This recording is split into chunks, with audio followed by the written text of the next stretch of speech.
All right. Welcome back, everyone, to Courtroom Conversations. It's awesome to have you all here on the Classic Courtroom YouTube channel.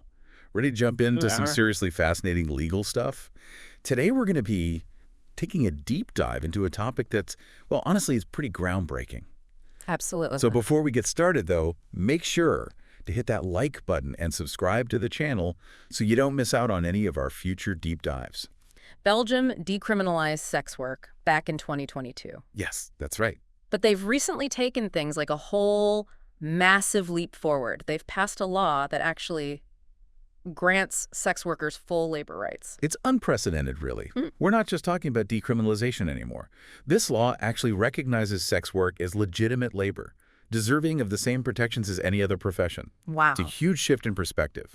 It is a huge shift. Yeah. It really makes you think, like, what does it actually mean to fully integrate a profession that has been so stigmatized for so long into the fabric of society? What does that look like? Exactly. So let's unpack that a bit. Let's unpack what these new rights actually look like in practice. Okay, so imagine this. You are a sex worker in Belgium. You can now have a formal employment contract guaranteeing your right to a minimum wage, Wow. regulated working hours, paid time off, even pensions.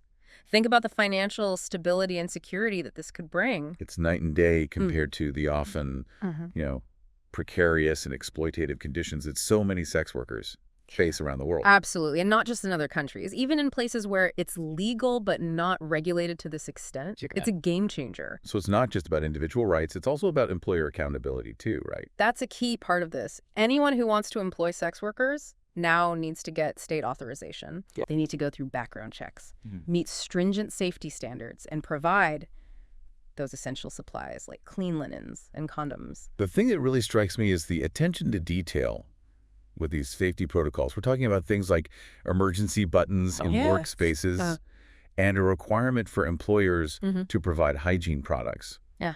It really seems like they're trying to create a safer work environment, Yes, absolutely. And that's critical because for this law to actually be successful, it needs to build trust. It needs to show a genuine commitment to the well-being of sex workers. Absolutely. Now, the law does allow for independent work, but it aims to regulate any third-party involvement to try and prevent exploitation. So any unregulated hiring or violations of these labor protections will have legal consequences. This all sounds very promising, but I imagine some people are thinking, well, are there any potential downsides? What are the challenges that might come up? Of course, I mean, with any big change, there are always going to be challenges. Some critics are worried that simply granting legal rights might not be enough to completely dismantle the stigma surrounding sex work. There's this fear that discrimination could persist and could actually push some workers further into the margins.